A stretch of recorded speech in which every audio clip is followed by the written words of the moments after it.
This is a small bunch of wannabe Nazis. That's what they are. In a country of 350 million, we outnumber them. If we have to hunt you down the way they hunted down Nazis for decades, we will find your identities. We will find you. We will achieve justice. MAGA, I want to punch you in the fucking face. I want to beat you up until you are a pulp on the ground. I want to curb stomp the shit out of you. If you voted for Donald Trump, come tell me in the comments. I'm going to find where you fucking live. I'm going to beat up your whole fucking family. If you have a 5-year-old kid, I'm going to pick them off too. I fucking hate you guys. You're choosing violence. You're choosing war instead of peace on American streets. And you destroyed the fucking country because you're so fucking racist. I hate every fucking one of you. Which are really concentration camps. Call it what it is. They're concentration camps in the United States of America in 2026. I understand that, but they take people to Fort Snelling here, which literally was built as a concentration camp, and Alligator Alcatraz, which I think we can all agree is a concentration camp. I'm not saying they're Dachau, I'm not saying they're putting people in ovens yet, but these are concentration camps. Okay. I don't need to argue with you. Though. Yeah. Good morning, America. How are you? I'm Rabbi Dave, and I would remind you today that Cicero once said, "For the ruin of a state is often preceded by the corruption of its language." Good morning, America. I am Friar Rod, and I have no quote to share with you. Not even a biblical one? Well, I wasn't prepared to share a quote. I didn't know we were going to talk about that. What do you mean you didn't know we were going to? The one time I actually sent this thing out on, Thursday? Okay, yeah. Okay. Oh, I guess I do have a biblical quote. Hold on a second here. I didn't realize that this was my part. Well, I don't think I realized that either. Jeremiah 9:3. They bend their tongues like their bow for lies. So what does all that have to do with anything today, you might be saying? Well, what does it? When every opponent in the world becomes a Nazi, is there anything left to say? This is not about survival. This is about, I guess, manners. Yeah. And I think we have to acknowledge the obvious, Rod. Our political language in the United States of America, not the political system, the political language is broken. It's become not just coarse and inappropriate, not just rude. It has become strategically extreme. Mm-hmm. When I was a kid, and yes, that was a long time ago, half a century ago. Do you realize that? Half a century ago. Wow. When I was a kid, the way you hurt someone, we had this thing, sticks and stones can break my bones, but words can never hurt me. Nobody actually believed that, but that's what we used to say, and that's what, you come home crying, that's what your mom would say.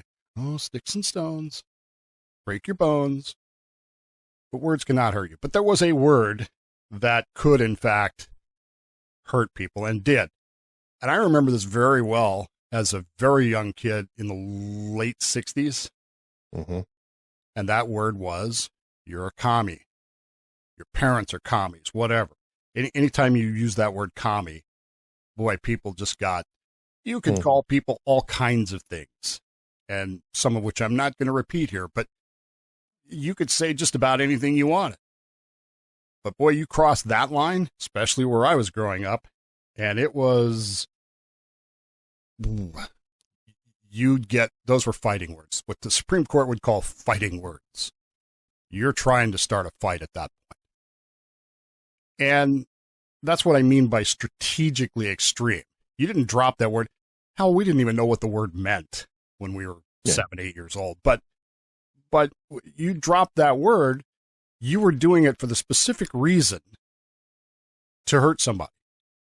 And more often than not, it did. Yeah, I mean, I use strategic cuss words for the extreme effect of people. I don't cuss normally. So when I do, it's like, what? Well, we did learn this week that the favorite adjective colorful metaphor of this show, requires 72 muscles to say. So, as it turns out, what the Frock is our morning exercise. It is. So we can just say Frock, Frock, Frock, Frock, Frock, all we want. I'm assuming it has the same. It should. The problem that we have today, and this is a problem that I've talked about in the past, is that there is a word that has become the go-to all-purpose moral nuclear weapon. It shouldn't, but it has. And I think that the reason that it has is purely, I used to think that it was ignorance. I used to think it was because people are stupid. I'm not convinced of that anymore. It's some demonization, I think, is what it's trying to do. There is that word, that element to it. Of course, the word is Nazi. And this idea that we just call everybody that we oppose Nazis. I mean, it's an internet meme, for God's sake. Everything I hate is Hitler. You know, everyone who disagrees with me is a Nazi. Isn't that a book? There was a song, for God's sake, about this. The internet song. And the problem with that is, of course, when everything is a Nazi, nothing actually is. And none of what we're seeing today, and I'm sorry if this offends you, Kathy Griffin and the ilk, Donald Trump is not a Nazi. No. Neither was George Bush. Neither was Barack Obama. Joe Biden. No, none of these people were Nazis. But the problem is we have started using that language in a way that is corrupt and in a way that is intended to emotionally drive the debate. We're past the point now of common sense. We're past the point of thinking about things. We're past all that. Can't we just get along? And now everything that disagrees with me, everything that disagrees with my ideology, isn't just a disagreement. It isn't just, hey, do we need a tax levy or not to fund the schools? No, it's those goddamn Nazis are opposing the tax levy. When everything is Nazism, nothing actually is. And this is kind of what Cicero was talking about. For those of you who don't know, or maybe you don't remember, or maybe you don't care, I don't know. But you're hanging around here, so you're going to get some history, whether you like it or not. Cicero, of course, was the verbal enemy of Julius Caesar. Cicero was what was known as an optimate. He was certainly what we would call today a conservative. He was someone who believed very firmly in the Republic, the ideals of the Republic. Now, don't go too far down that road, because the Republican ideal of Rome, while similar, was not the same as the Republican ideal you have today. It's just reality.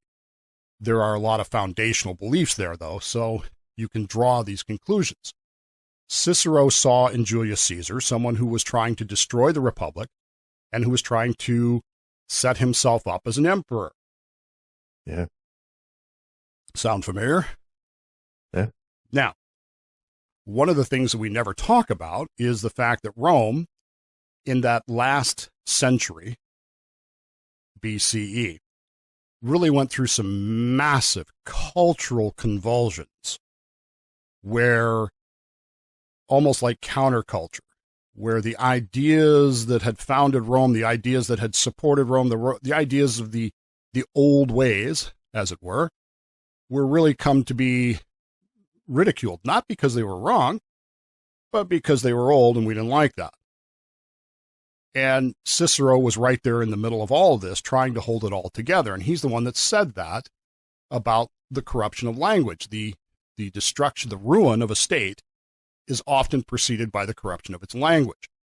And he would regularly point out things that Julius Caesar, and especially Mark Antony, had said that were language that were Latin. I mean, they were speaking the Roman language, but they weren't speaking the Roman language. That makes sense? I say this all the time. two people can look at words on the same page and come to polar opposite conclusions as to what they mean. And sometimes, and we talk about politicians, especially with this, politicians can say something and you don't have a clue what the hell they meant. It depends on what the definition of is. We had a school district here, local school district in my area, not mine, that wants another levy. And they made a pronouncement on Friday that this proposed levy, quote, would not increase taxes. Oh, wait, what? That's what they said. Wouldn't raise taxes. And someone said, well, will my taxes go down then? And the response was repeated. Well, it will not raise your taxes. Now, that's language that's being corrupted. Yeah. That's language that's being used to say something that should be pretty obvious, which is we're going to raise your taxes, without saying that so that we get... It's a levy, Dave. It's not a tax. Exactly. It's an excise, whatever. This is not a modern problem, this idea of corruption of language. It's a recurring warning from history over and over again. When Cicero was watching what was going on, he was watching the Roman Republic literally hollow itself out. But it kept using the same language. If I can draw some comparisons to today, we say things like, we got to follow the Constitution. Well, what does the Constitution actually say? Mm-hmm. And you'll get quotes from people that may or may not have anything to do with the Constitution. We use the words, but we don't have the form. There's a biblical, comparison about they have the form of the faith, but they don't have the substance. Mm-hmm. This is actually what happens to Israel, the northern kingdom. They maintain the symbols, they maintain the language, they maintain the trappings of the faith, but they don't actually practice the faith. They keep the language there, but they do away with the things that actually require you to be, that God actually required. For example, they no longer, the kings of Israel forbade the people to go down to Jerusalem for the sacrifices. They let them go to Dan and Beersheba. Sorry, the other way around. Dan's up north, Beersheba's in the south. And they built altars and temples and those kinds of things there. They built a temple at Mount Gerizim. They had the symbols, they had the language, but they didn't have the substance of this. Does that make sense? So Yeah. When it comes to Rome, you have this idea that words like liberty, necessity, virtue, which have meaning, they have deep meaning to us.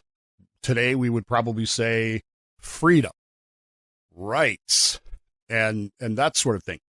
We don't have these concepts anymore. We certainly don't have the concept of liberty anymore. No. Necessity, if you're defining your opponents as Nazis, well, everything becomes necessary. The ends justify the means. It's the same word without the same meaning. And of course, virtue is one of those words that we have simply redefined to mean something that it never did mean. But in Rome, those words had meaning. In Rome, those words had reason, and they began to be used, in Cicero's view, by the populists, Julius Caesar, Mark Antony. They began to be used to not reflect those values, although they sounded like they reflected those values. And because of that, what he saw was this quickly developing rhetoric that was bypassing reason. This is probably the most important thing to keep in mind. This language is bypassing reason, and it's designed to inflame passions. Mm-hmm. And I turn on my TV today, and to the point now where I don't even want to turn it on anymore. In fact, the only good thing about the Sunday between the Superb Owl and the championship games mm-hmm. is that NFL Network's reruns all the Super Bowl films. Well, there you go. So that's what's been on my TV for the last 24 hours. Not that I care. I mean, I don't care about Baltimore, and You're not streaming minor league cricket? not yet. It hasn't started yet. So, but even my wife is falling to this. She's constantly doom scrolling. I had to tell her yesterday, you just need to turn that stuff off. Yeah. Because it's designed to inflame your passions. And I'm going to tell you something nobody else is going to tell you. It's both sides, folks. It is. Both sides are bypassing reason and reaching for that emotional, inflamed passion. And once you use speech to overwhelm something instead of persuading it, law becomes theater and forces waiting in the wings. If you look at what's going on in Minnesota right now, Minnesota, could we argue that law has become theater? Yeah. We got people who claim to be legal people who are saying some very unlegal things. We had a candidate for office the other day, and forgive me, I don't remember where this was, who actually said that he is going to, quote, his words, not mine, kill Donald Trump, unquote. And then he explained how he's legally going to do this. Well, he didn't explain it. He claimed that he's going to follow a legal process by which he's going to arrest, charge, convict, and execute Donald Trump. That's a candidate. That's someone running for office in the United States of America. And instead of being laughed off the stage, instead of being pelted with rotten vegetables, some people went, yeah, I want to stomp the shit out of him anyway. He's a Nazi. He's a Jimmy Kimmel's at it again. How is Jimmy Kimmel still on the frickin' air? I have no idea. What is his value add? I mean, I can't imagine he has that big of a draw, really. He doesn't. He didn't have it before. He said something incredibly stupid, got attention, which gave him a temporary bump. I haven't looked at the ratings. I'm sure he's way back down again. But now he comes out and says it again. He makes a joke, air quote, and for the record, Jimmy Kimmel has never been funny, not even on the Man Show. Adam Carolla carried that show, which was a fun show, by the way. I'm not going to tell you I didn't watch it. I'm not going to tell you I didn't buy the DVDs. Just going to tell you that Jimmy Kimmel was not the funny part of that show, nor was he the reason that you watched it. But this week he said something to the effect of, what was the line? The difference between ICE and Nazis was that Nazis would show you their face. Stormtroopers, he used the term stormtrooper, but he meant Nazis. But stormtroopers would show you their face as a dig at the ICE people for wearing face cover. This man said this on national television. And the reaction, remember the reaction to the Charlie Kirk BS? The reaction to this should have been equal to that, in my opinion. But it was like, oh, guess it's bedtime. Well, his credibility was out the window for a long time. So, well, I get that, but why does he still have a job? I don't know. Does it make sense to anybody? I mean, this is exactly what Cicero is talking about. Rhetoric that bypasses reason. Jimmy Kimmel could not be more wrong about stormtroopers and ICE. He absolutely, this comparison is laughable in the sense of historical ignorance and moral ignorance. It just is. This idiot that says he's going to arrest and kill Trump legally. Again, his words, not mine. I'm not the one saying that. I'm not a big believer that you execute anybody.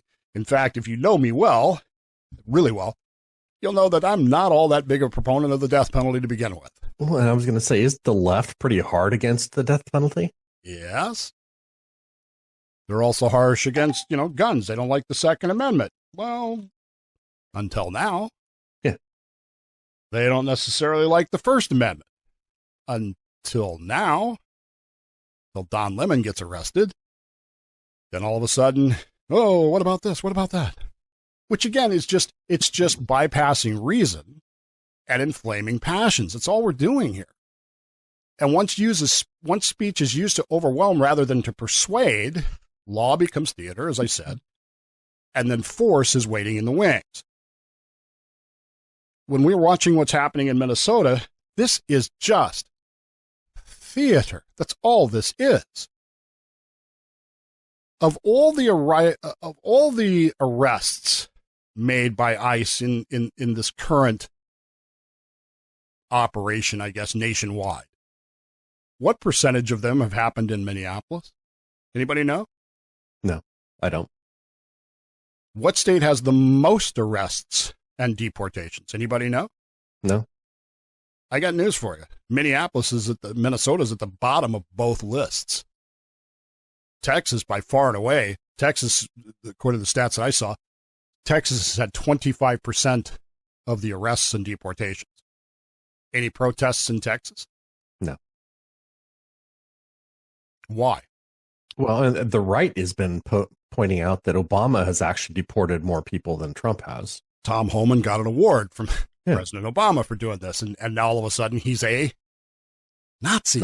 Yeah. Again, we're bypassing reason.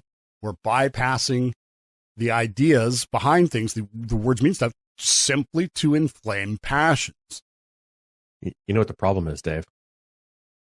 Well, I know what a problem is. Women are the problem. Women could very well be the problem. I mean, liberal white women are certainly the driving force here. So why isn't this happening in Texas? Why isn't it happening to the degree that it's happening in Minneapolis and in California? I don't know. Well, the answer is very simple. The answer is it's theater. The answer is inflaming passions. I do know why Minneapolis, because they're trying to cover up the fraud. It's a distraction. That's all it is. And that's the problem, is that when you have a society as a whole that has reached the point where it will justify evil rather than root it out for political gain and ideological purposes, how does that society survive? In 1973, 74, 75, I don't really care which side of this agenda you're on. I grew up in that era. It was the only thing on television back then because we only had 3 channels plus PBS and a UHF station. And for months, it was the only thing on TV, and that was Watergate. Now, whether you believe that Nixon was a guilty scumbag or not, really not the issue. The issue is it didn't look good, and it didn't look like he was doing what was in the best interest of the country. And what was the Republican response at that point? The party's response at that point was, this dog don't hunt. You're hurting the country. Mm-hmm.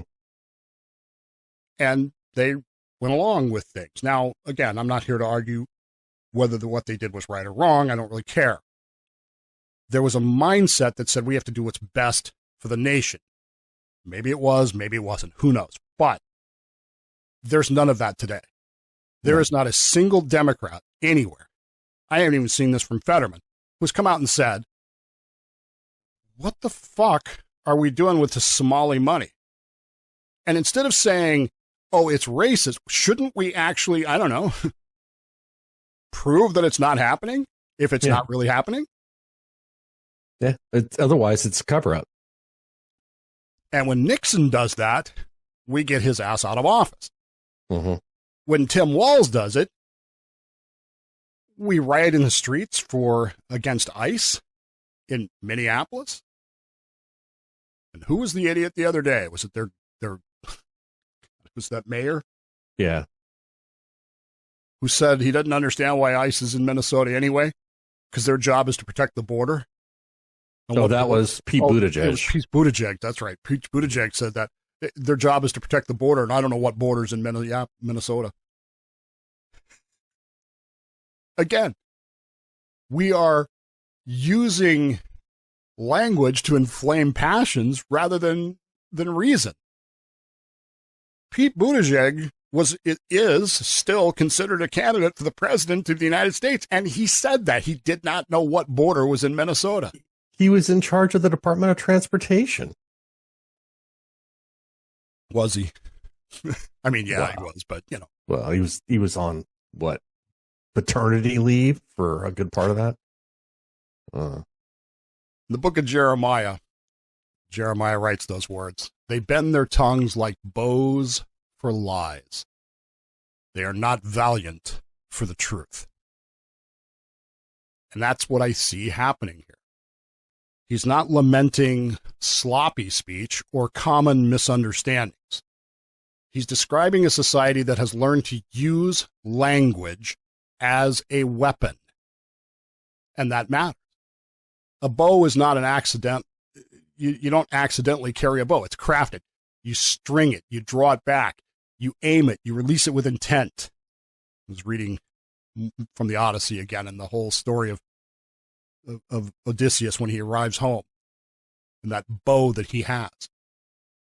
Jeremiah's charge is that words are being prepared in the same way. Speech has become tactical and strategic, not intelligent. It's not ignorance, folks. And this is what I'm saying to you. I used to think these people were just historically ignorant. They're not.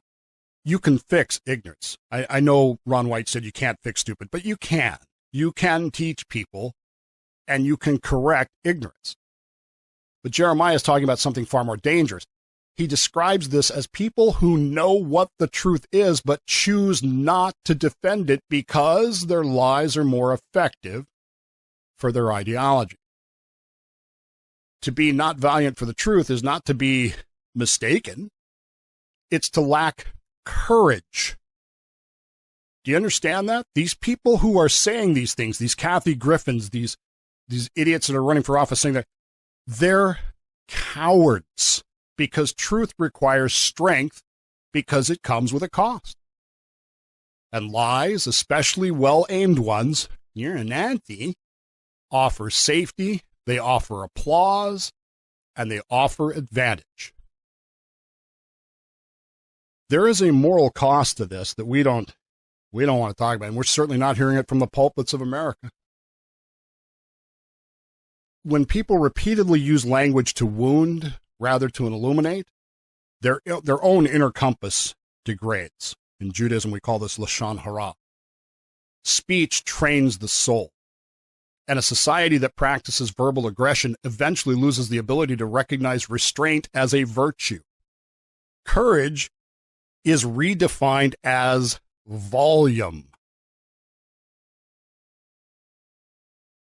You know, I quit watching ESPN years ago because their talk shows, their sports talk shows, degenerated into who can be the loudest, who can make the same stupid point the loudest, and it becomes over and over again.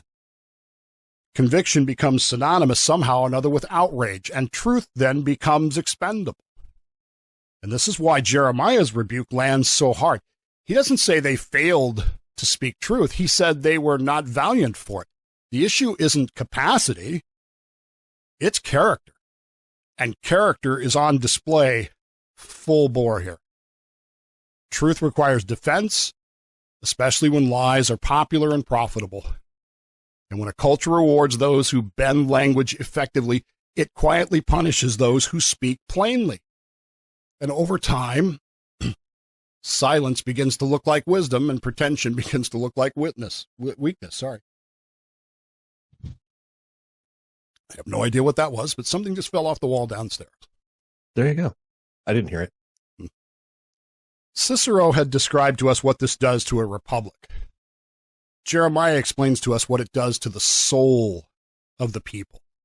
And I think for us, especially, Rob, as a quasi-religious show, I mean, I know we joke a little bit about stuff, Yeah. but we are pretty men of faith. The soul of the people ought to be our deeper concern. Yeah. And this idea that now we use Nazi as a universal accusation should appall us because, again, what is that doing to our souls? Nazism has become an explanation or it's just become a symbol, really, for a generic evil. Everything that's evil is Nazism, which is ridiculous. Almost no one understands the ideological, bureaucratic, and historic specificity. This is what happens when I write shit Specificity. down. That of Nazism. I say this every year in January, and I did it again this year. There is a film called Conspiracy. Stars Kenneth Branagh, Stanley Tucci, Colin Firth. If you have not watched that film, you don't understand Nazism. I'm sorry. I don't care who you are. It is one of the most brilliant films ever made. And it will show you the ideological, bureaucratic, and historical specifications of Nazism in a way that you have never even considered before. The idea of 20 men sitting around a table over the course of a lunch deciding who is a Jew so that they can evacuate them over the course of a lunch.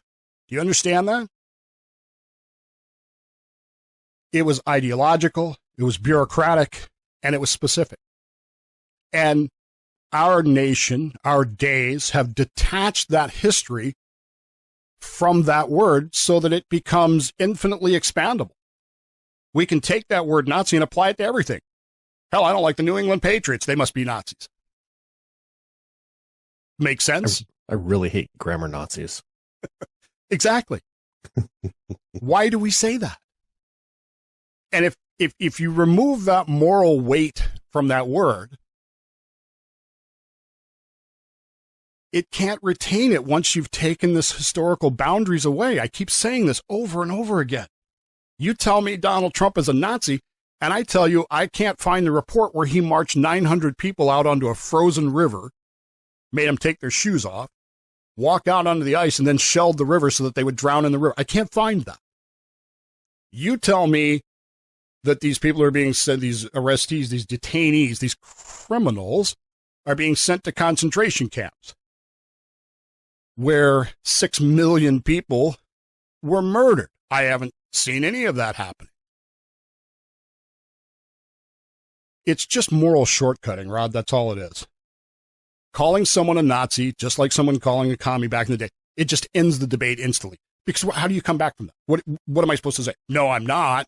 You can't defend the Nazis. Right.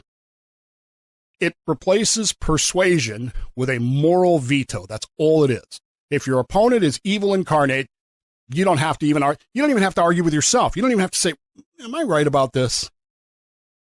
It's rhetoric designed to silence, not convince. And the biggest problem that we have, of course, is that it's not ignorance, it's not intent, it's both. And because of the way our cultural ignorance supplies the vocabulary vacuum, our systems reward those who weaponize it effectively.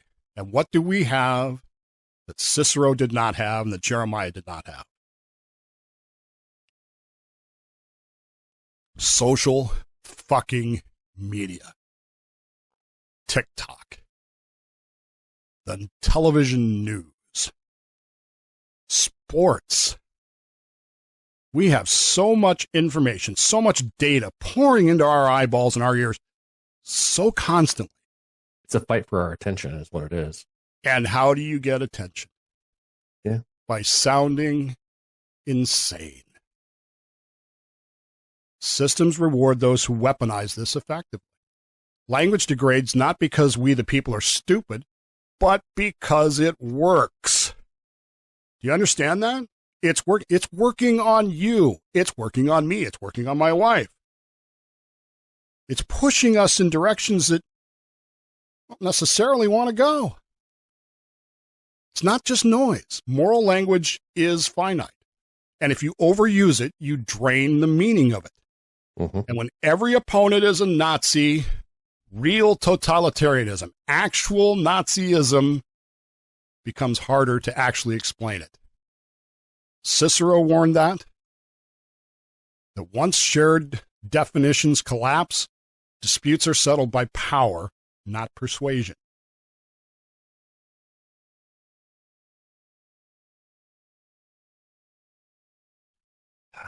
Gotta keep talking. Well, maybe we should demand precision from our language, describe the actions that are happening before we just apply labels. Is this really a Nazi act? Make these accusations that we make, and this applies to our side as well. Mm-hmm. Earn their weight. And just stop using linguistic shortcuts. The hardest one, I think, is rejecting emotional coercion. Yeah. You're being manipulated. Don't accept labels as arguments. Simple response. What specifically do you mean? And don't back away from that specifically. When someone says Trump is a Nazi, you look at them and you say, specifically how? What exactly is he a Nazi about? Which is going to require you and me to learn history. Nazism is not a vibe, it's a documented ideology. There's nothing in Nazism that isn't written down saying this is what we stand for, this is what we believe. And if everything is Nazism, nothing is. We have to model courageous speech. As Jeremiah said, we have to stand up for the truth. We have to be valiant for the truth. We have to resist the applause and the backlash. Because telling the truth is courage. And at this point in the debate, we're not seeing a whole lot of that. And at the end of the day, well, our language has become corrupt. The bigger concern is for our souls, I think. They're bending their tongues like bows. And they're not valiant for the truth.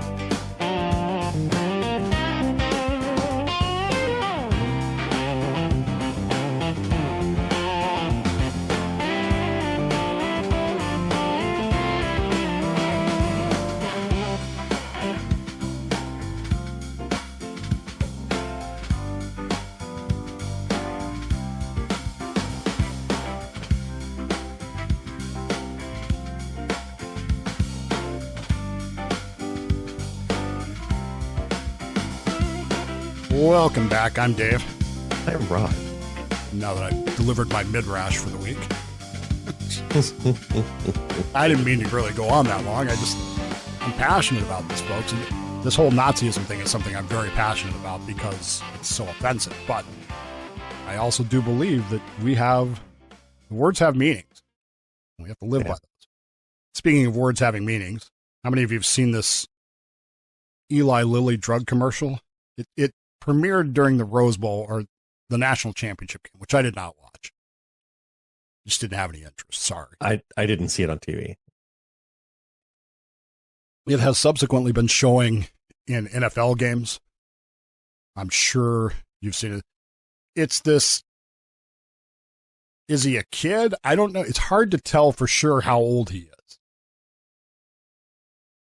And it's not even clear to me that he is not AI generated. Mm-hmm. If this was a real person, they would have said, hey, this is the person in that commercial by now, don't you think? Yeah. So I'm going to call him a kid because it's obviously a younger person who appears to be quite overweight. But he also appears to be wearing a football jersey and shoulder pads. So,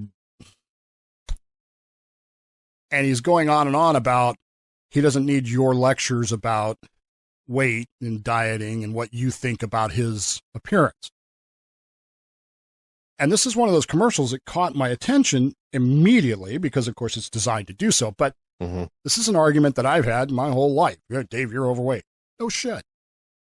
You don't think I don't know that? And I've said the things that this guy says in the commercial. I have had that debate with somebody who told me one day that, well, you're too big. As I proceeded to take an entire set of tennis from him while I was wearing skates, rollerblades. So I said, size isn't necessarily indicative of condition, but I understand that, and I've talked in the past about my struggles with weight, and I've talked about the fact that I understand that it's a problem. I also am I'm kind of proud of the fact, Ron, that I'm 265 since COVID started, and I have not moved at all. That's good. My doctor the other day was like talking about the Ozempic that I'm on. How much weight have you lost on Ozempic? It's not a pound. Not a pound. And I don't know why that is, but it's just not been effective to me like that. I don't know. I gained weight over COVID, so. Most people did. Yeah. For some reason, I didn't. I don't know why. Undiagnosed thyroid issue for me. Yes. Come up with a reason. Undiagnosed pizza consumption. Wow. It did help that the refrigerator was much closer to me. Yes. So this commercial featuring this kid it's a lot of people are saying it's offensive because nobody said to this kid who may or may not even exist, hey, you're fat, you're overweight, you're this, you're that. No, nobody said that to him. He just showed up, started complaining about people saying that. And if it ended there, I don't know. I mean, I have my issues with this whole thing. We had FatCon up here. Was it last year or year before last? God, this is what I'm talking about, the corruption of language. We're celebrating something that we know is bad for us. Yeah. Okay, I'm just going to say it because I can. Being fat is not good for your health. But these idiots are over there trying to tell me that it is. It's not attractive. Sorry, just not. And these idiots are over there doing lingerie shows for 400-pound bremelos.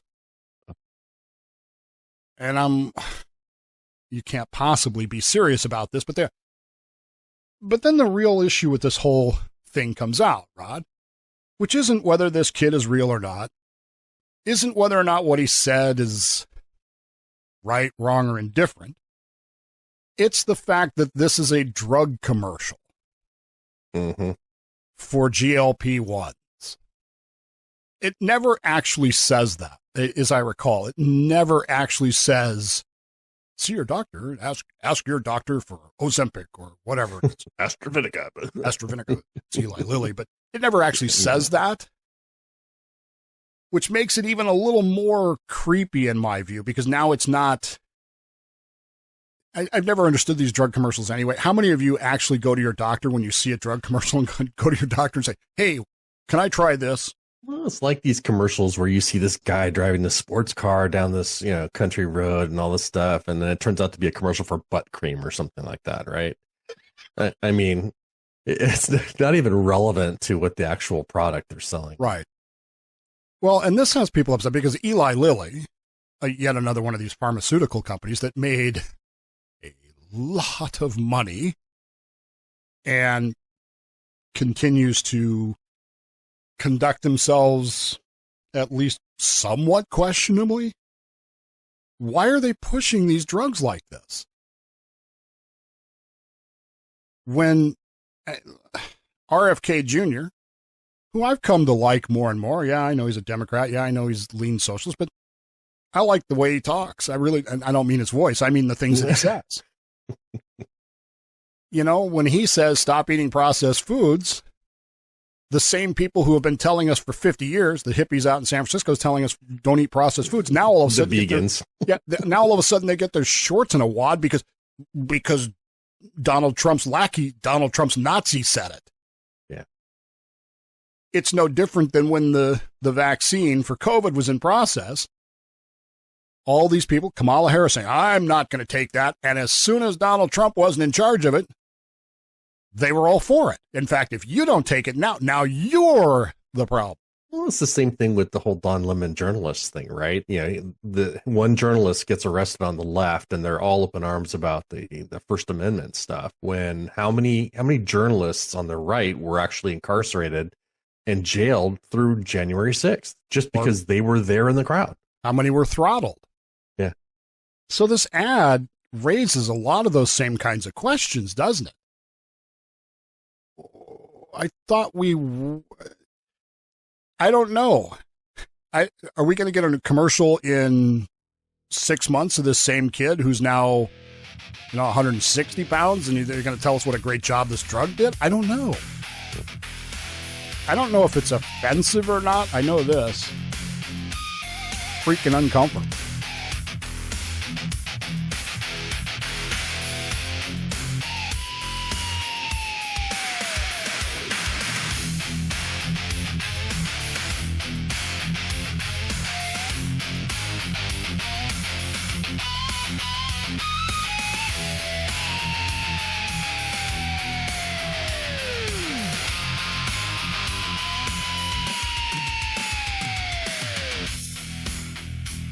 Welcome back. I'm Dave. I'm Rod. So I guess it wouldn't be us if we didn't take at least something of a look at the news. Sure. Ilhan Omar got sprayed with something. Dun, dun, dun. All right, show of hands. It was acid, Dave. It was acid.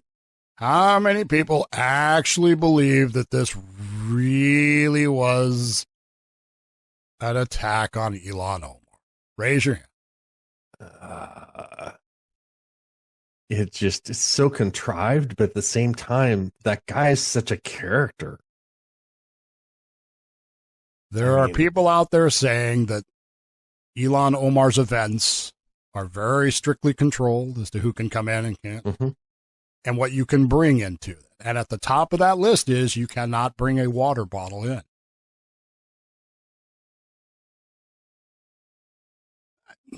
Look. And he was drinking. He was drinking.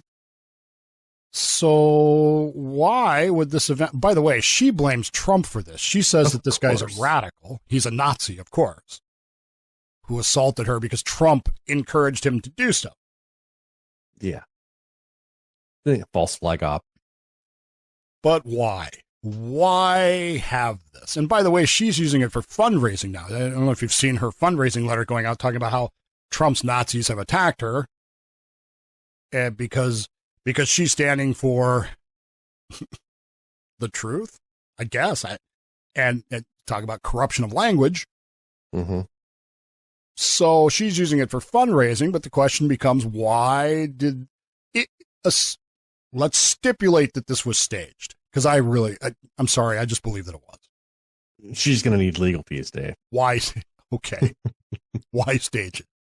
Distractions. Yeah. And what are we distracting from? Well, as I said to my wife a couple of days ago while driving, the fastest way in America to become a millionaire is to run for Congress or to get elected to Congress. And obviously, Ilhan Omar figured that out because she went from basically broke to quite wealthy pretty quick, including a winery that doesn't actually, as far as anybody can tell, make wine. Does it exist? On paper. Okay. On paper, it certainly does. The problem is you can't go online and order any Ilhan Omar's special wine, which raises another question about all of this. Alcohol was alcohol is not, not allowed in her faith, right? Yeah. So if you really believe what you say, should a strict Somali Muslim be making wine, be involved with making, isn't contributing her money to that problem? Would it be like having a pork ranch? would seems like it would be, wouldn't it? Yeah. But somehow or another, this got her rich. William Booth, who was the founder of the Salvation Army, was, of course, the Salvation Army, the world's largest temperance organization, would regularly take money from brewers and distillers for his good works. And somebody asked him once about tainted money. You know what he said? No. You know what the problem with tainted money is? Only he said it with an English accent, of course. He said there tain't enough of it. But Elon apparently has the same attitude because there ain't enough money for her. And of course, this comes back to her husband. Mm-hmm. Would that be a Hino or a Hino? I have no idea. Husband and name only. Well, she married her brother, yes, right? But then isn't she married again or something like that? I have no idea, man. I don't keep up. What is this, a soap opera or something? I don't watch this shit. I get better things to do. There's cricket coming on, man. Well, she could have tried out for Helena Troy, I guess. She could have. God, I was so looking forward to that.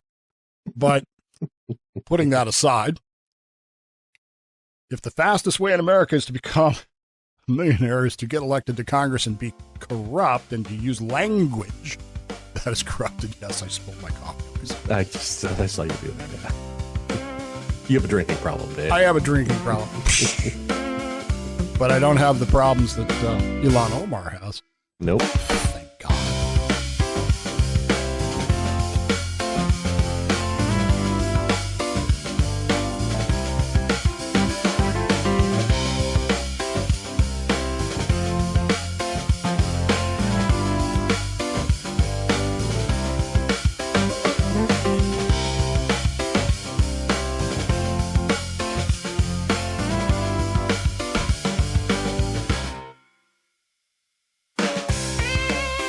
Welcome back. I'm Rabbi Dave. I am Friar Rod. And we're pretty excited around here right now. We are. Because today, February 1st, by the time we meet again for this show, do you realize what's going to be happening? And don't say the superb owl, because that will actually be after we meet the next time, but not by much. Yeah. It won't be the superb owl. I know. Which I know will what's be watching, but I won't care about. But I'm not watching the halftime show, though. Yeah. Is anybody? I don't know. Think the NFL cares? Probably not. Probably not. Remember I wish they'd bring back the lingerie bowl. Yeah. You know what? I'd go for a Snoop Dogg halftime show. I mean, he did a great job. I'd love to see a Snoop Dogg halftime show. That would be stupendous. Yeah, I could even deal with Bruno Mars, to be honest with you. But that is not what's happening. That's not what's happening. On the 6th, which I believe is Friday, right? It's not my wife's birthday. Oh, man, that makes it even better. Yeah. The T20 World Cup cricket kicks off. Yes. And we are jazzed about that. I know some of you are listening to this. You go, man, they're talking about cricket again. Dude, if you are not watching cricket, especially T20, I cannot recommend match play cricket. I just the test match, test match stuff. That's so English. It's just ridiculous. It's for hardcore cricketers, right? That's for people that have no lives at all. Yeah. But T20 cricket is freaking awesome. Mm-hmm. And you are not going to spend any more time watching that. What's about 3 hours a game total? Yeah. Yeah. It is. There's one inning per side. 20 overs, that's it. An over is 6 pitches. Mm-hmm. That's it. And we take, a couple of breaks in there. There's a strategic, what do they call them? Strategic timeouts. Yeah. Which is kind of cool. And it's just fun. And so the United States has a team this year. And if you'll recall the last World Cup, we beat, was it India or Pakistan? I don't remember. It was one of those. We won a game, which was insane. We don't win games, which is surprising because you'd think we'd be pretty good at a game with a bat and a ball, but it's, so we'll be watching that. So for the next, 4 or 5 weeks, you're going to probably hear the T20 World Cup update, which we bring to you now. Pakistan Are they playing or not? No. Pakistan is one of the best cricket teams in the world. Yes. But if you're paying attention to politics, Pakistan does not like India. No. And guess who is hosting the 2026 World Cup T20? India. Yeah. And so they're talking about actually boycotting the whole thing, which would be surprising because, again, Pakistan, one of the favorites for this whole thing. Uh-huh. But it has led to one of the more humorous situations in the world on the world stage with noted cricket power Iceland. I don't think they have 12 people that play cricket in Iceland, to be honest with you, but apparently they have a team. And they made it clear that if Pakistan can't go or isn't going because of this boycott, Iceland wants everybody in the world to know that they're too busy to go and they don't have time. In Pakistan's place. In Pakistan's place, right? Sorry, we know you wanted to see us there, but it's just, we just can't do it. Sorry. And they actually put out press releases, tweets, all kinds of stuff about Iceland did this. Well, if you've ever watched Eurovision, Iceland is probably one of the acts that you enjoy the most because they're just so off the wall. They don't take themselves very seriously. No. Which has me lobbying to have Iceland in the World Cup. I mean, they would be terrible, but it'd be fun to watch. Yeah. And there's a combination, I guess, in cricket.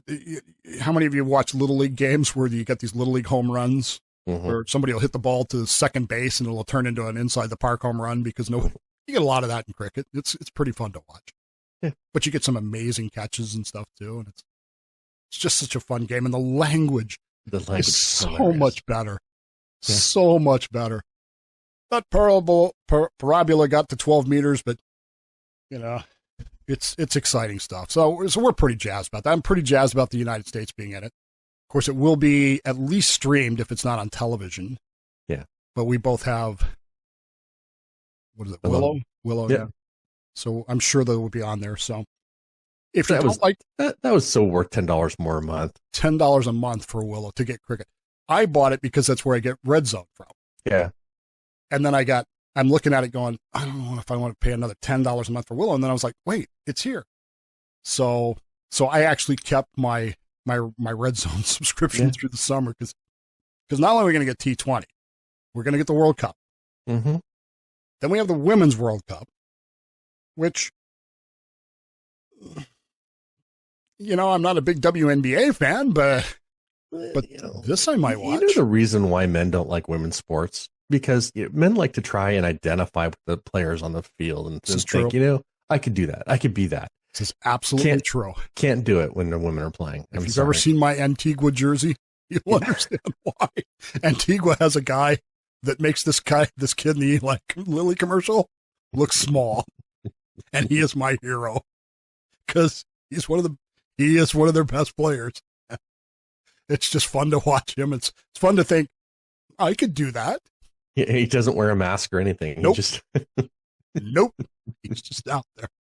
And he is, as I said, he is my hero because he's the guy that lets me know that I could play this game. Yeah.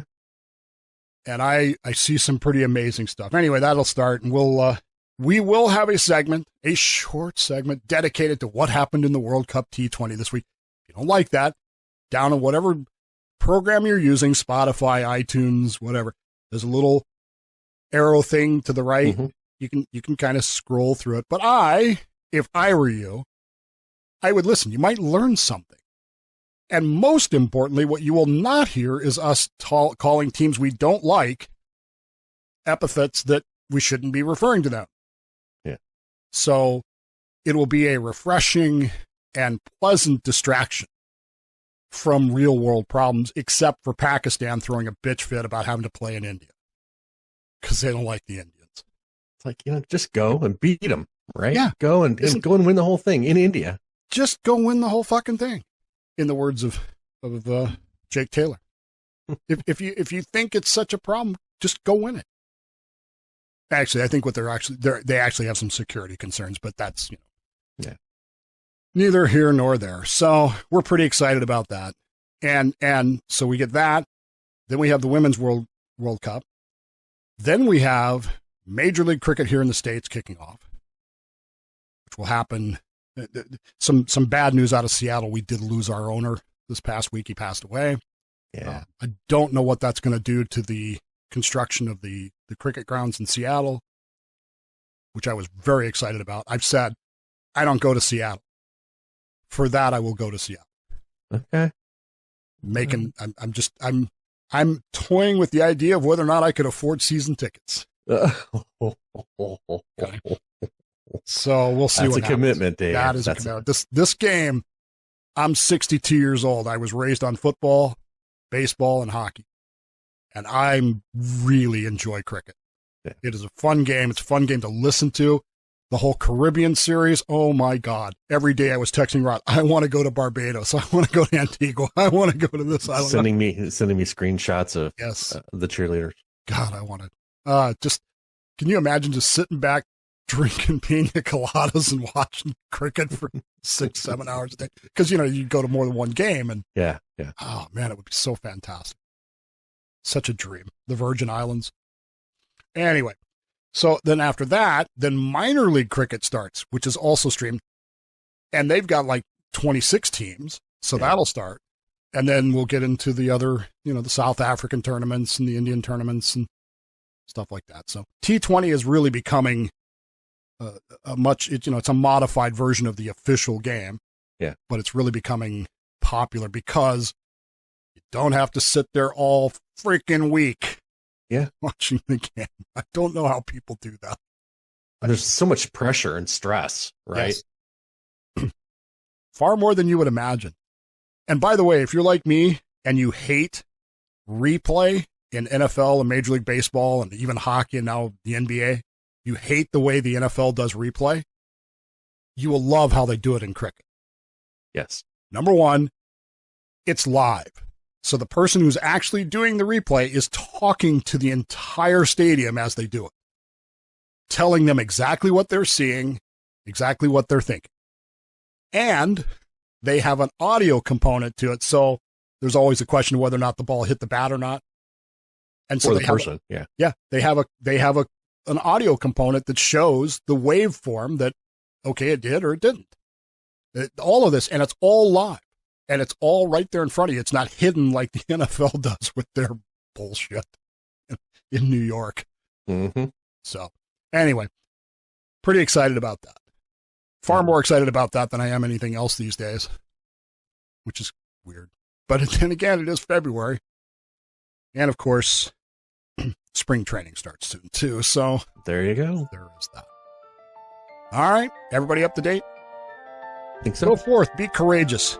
Tell the truth, because that's what you say you believe. I'm Rabbi Dave. I am Friar Rod. And this has been a moral episode of What the Frock? So grab your frock and come aboard. This nonsense can't be ignored. We joke, we gripe, we spin, we sing while Rome burns on. We'll do our thing. What the frock is going on here? We may not know, but still we cheer. Raise your voice, your glass, your brow,